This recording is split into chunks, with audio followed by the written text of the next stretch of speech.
All right, today we're going to dive into something you've probably heard a million times in sermons or Bible studies. It's the practice of doing a deep word study. And while the intention is almost always good, it can sometimes lead us completely away from what the Bible is actually saying. You know the moment. We've all been there, right?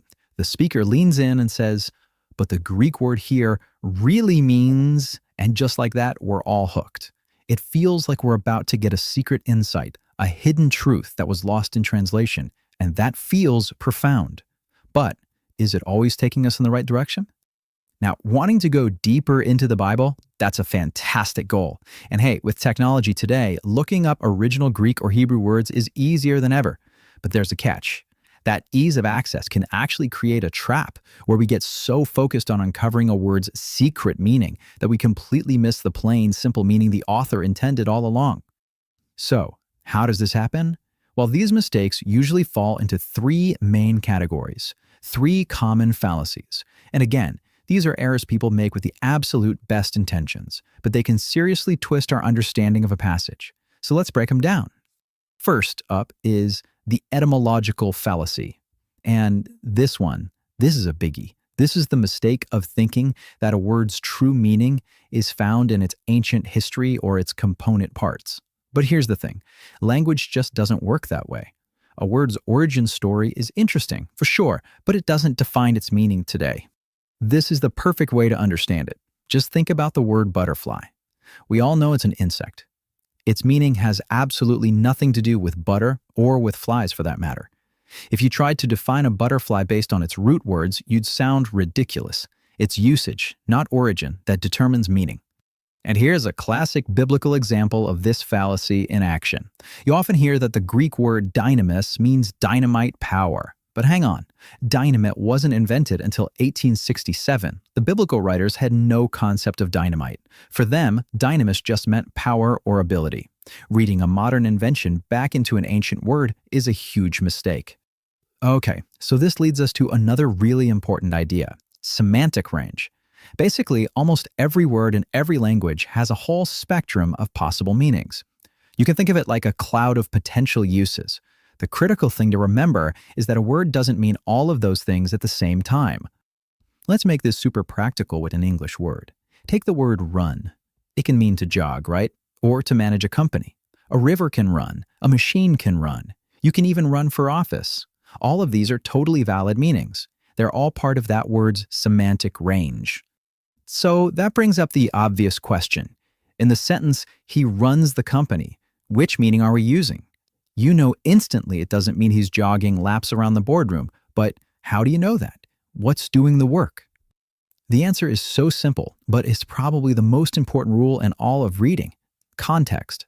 Context is the great selector. The words and sentences around our target word make it crystal clear which meaning from that big cloud of possibilities is the right one. And that brings us to our third big fallacy. It's got a super fancy name, illegitimate totality transfer. I know, it's a mouthful, but the idea is actually pretty straightforward. This is the mistake of taking that whole cloud of meanings we just talked about and trying to cram all of them into one single use of a word. It's like saying that when he runs the company, it means he's jogging and managing and flowing like a river all at once. It just makes no sense. Okay, enough with the abstract ideas. Let's make this super concrete by looking at probably the most famous, most persistent word study myth floating around out there, the myth of agape love.